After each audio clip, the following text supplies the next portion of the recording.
So RealSAM Pocket, a voice control system, you load it onto a Samsung Android phone and it makes the phone voice operated. It's not an extra, it's the core of what we do.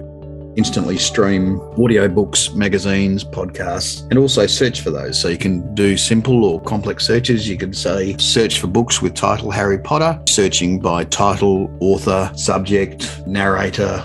You can ask the device, where are you and what's around you, and it will give you a street address. RealSAM Pocket will launch, we believe, at the end of this month. If people want to register their interest so to know exactly when we go live, www.realsam.us. That's RealSAM, RealSAM.us.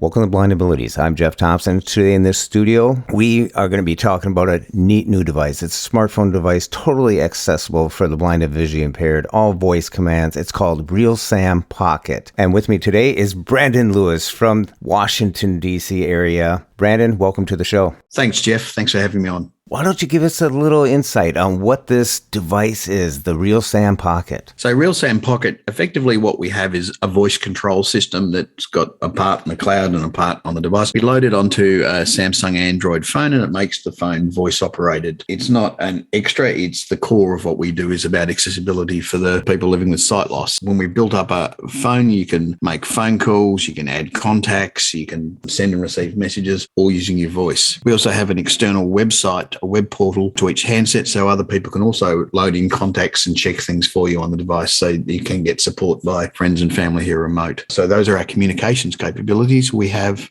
what we call entertainment capabilities, instantly stream audiobooks, magazines, podcasts, and also search for those. So you can do simple or complex searches. You can say, search for books with title Harry Potter, or you could do something kind of a bit more complex and iterative, and depending on which library we're talking about you have plugged in, you could be searching by title, author, subject, narrator, more books in the series, all of those type of fields. And you can do that as a one-off or iterative, and you can deal with multiple libraries. So there's no waiting, there's no borrowing limits. We have patrons that listen to one book every 6 months. We've got some people who are clearly starting and discarding up to 60 books a month as they just churn through it. They maybe listen to the first 10 minutes and say, no, this one's not for me, and move on. So those are our entertainment capabilities. And we also have a whole lot of what we call digital assistants on there. So weather forecast, time in different places around the world, smart reminders. You can ask the device, where are you and what's around you, and it will give you a street address. We've got a tool on there to do point-to-point navigation, or as the crow flies, which we've designed specifically for people that they want to go down to the park or they want to walk through a field and they have a favourite spot, and the device will tell you how far ahead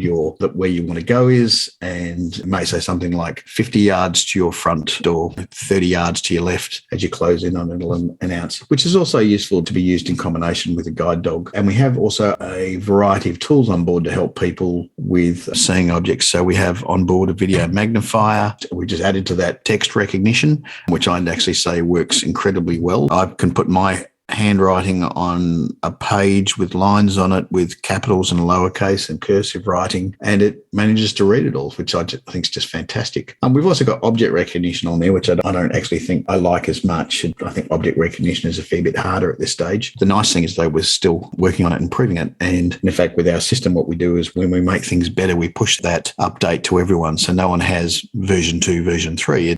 Everyone gets the latest software and all the capabilities, which is fantastic. We also have on there the Be My Eyes system, accessible that by voice. So where you say Be My Eyes, and it'll connect your microphone, speaker and camera on your device to a volunteer. There's a couple of million volunteers around the world who provide Be My Eyes services. They have their app running on their Android phone or iPhone, and they'll be able to tell you what you're doing. So really useful if you're not sure, and maybe you've got two cans, one of them's baked beans and one of them's pineapple, and you don't want to mess that up. Really good for things like that. And finally, we have an emergency alert system on the device as well, so that if you push the button a couple of times or you ask for emergency assistance, it'll send out text messages of where you are and you're in trouble to the people that you nominate on your list of contacts. You can ring 911, but you can also, if you're taking a fall and it's not exactly 911 material, you can have a text message sent to family members, and then after sending the text, it then attempts to ring those people in sequence so you can get hold of someone and say, like, hey, I've got a problem here. Oh, wow. This is kind of like the Swiss Army knife knife of smartphones. But the main thing is it's all activated and usable by just your voice. Yeah, that's right. So all of this is a voice-operated device. This is what we do. We do voice. And it's not just voice commands. We strive for natural conversation. Like when you're looking for a book, you can say, list books, search for books, books about. And as we move forward, we're making that better and better. So the device becomes smarter and smarter and understands you and understands what you're trying to achieve. Because natural language is the key. Giving a device is fine and great if you want to do something simple like play a movie or play some music. But when you want to do something a little bit more complex, you need to be able to talk to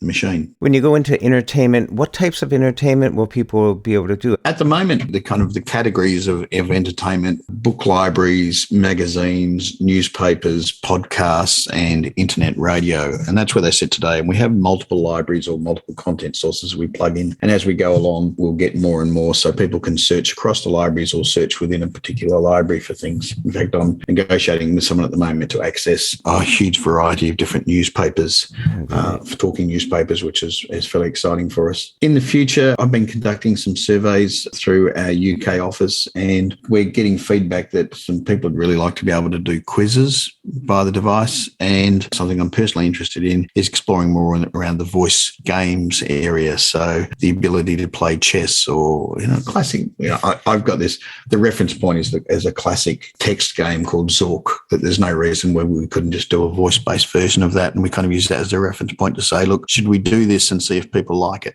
Well, that's great. So you can just make phone calls just by asking, like I could call Brandon. You would say to the device, call Brendan. If there was more than one Brendan in your list, it would say, which Brendan do you mean? Do you mean the good-looking Brendan in DC, or do you mean the ugly Brendan in Idaho or something? In fact, we did have a lot of what we call banter in the device, where the device would say funny things, but we've removed a lot of that because the shared sense of humour isn't there. But if you say to RealSAM, happy birthday, I know it's pretty much going to say back to you, how do you know it was my birthday? Have you been stalking me on Facebook? So we tried to make it like a fun device. Oh, yeah. To make a phone call is as simple as saying, call Brendan. And it will say, Brendan Lewis Mobile, and you would say yes, and it will start calling me now. You could then check who you rang by, looking at your recent calls list. You could ask it about that, incoming calls, outgoing calls, incoming texts, outgoing texts. You could make a call to a phone number, call 123 456 789. The call is made. You could then add that call to your contacts, label it with a name, things like that. So it was designed every step of the way in consultation with people in the community who said, I'd like it to work like this. You're coming to the US now, but this isn't anything new to the UK or Australia. Really, this product really appeared about 6 years ago. We started selling it in the Australian community, and almost immediately what happened was that the Royal National Institute of the Blind in the UK said to us, hey, we've just whiteboarded something up, and this is exactly what we've been talking about. Do you want to come here and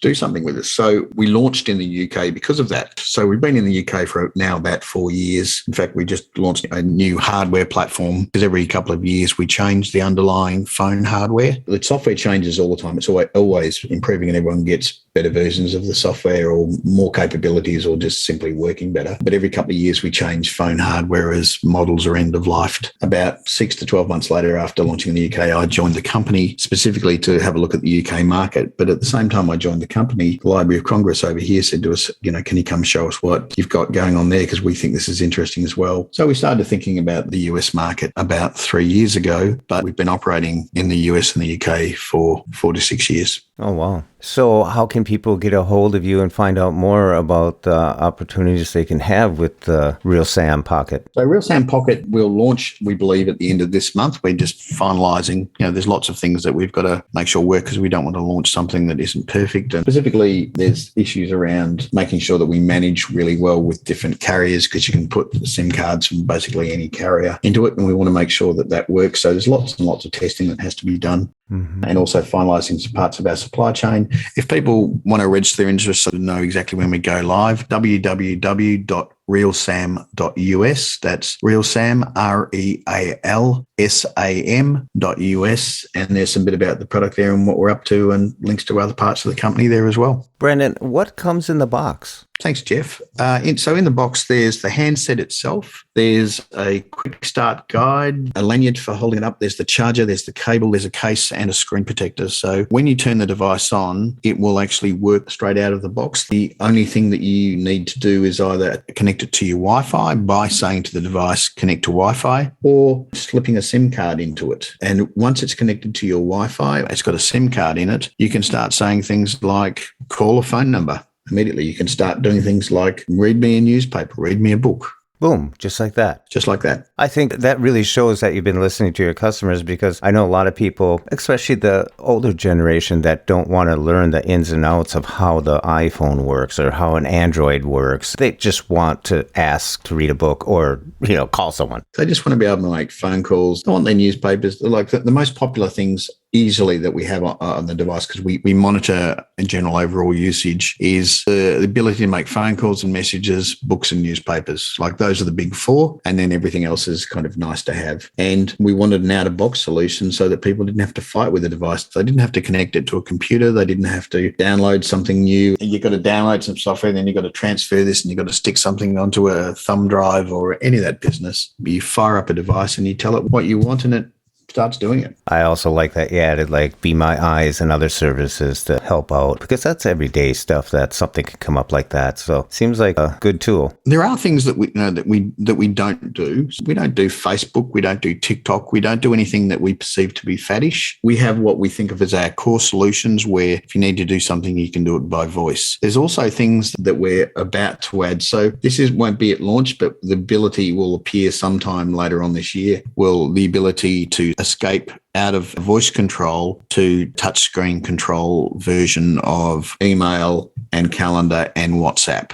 So well, in the UK, people are saying to us, we really want WhatsApp. In the US, people are saying that we want Facebook Messenger. We want to be able to communicate with friends and family overseas using these tools. We're not going to build a voice interface for them. What we're going to do is allow people to access those applications, but with the kind of the touch screen response. The reason being is that those applications are changing constantly, and we simply just can't keep up with every time they make a change, because they don't necessarily announce it very well. So those things that we think of as being as non-core of what we do, just because it's not the core of what we do, we're not going to penalise people and not let them to it. But that particular approach will also allow us to have hearing aid applications on there. So if people are starting to develop a hearing impairment and they're wearing Bluetooth connected hearing aids, they'll be able to control the hearing aid through the device as well. Oh, it seems really modern. I like that. I really do. We look at the people who like us, and the people who like us are generally people who are developing sight loss because they're aged. They don't want complex things. They want simple things. But it's also highly likely that they're developing hearing loss as well. So why wouldn't we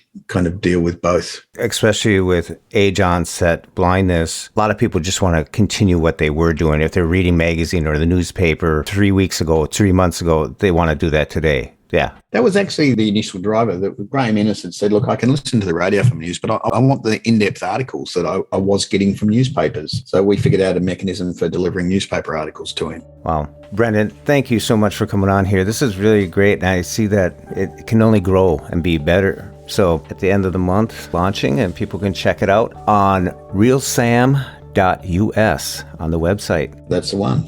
Thanks for having me, Jeff. Such a great time talking to Brendan Lewis. Be sure to check out the RealSAM Pocket, and that's at RealSAM.us. And as Brendan said, that's RealSAM.us. When we share what we see through each other's eyes, we can then begin to bridge the gap between the limited expectations and the realities of blind abilities. The realities of blind abilities. For more podcasts with a blindness perspective, check us out on the web at www.blindabilities.com, on Twitter at blindabilities. Download our app from the App Store, blindabilities, that's 2 words, or send us an email at info@blindabilities.com. Thanks for listening.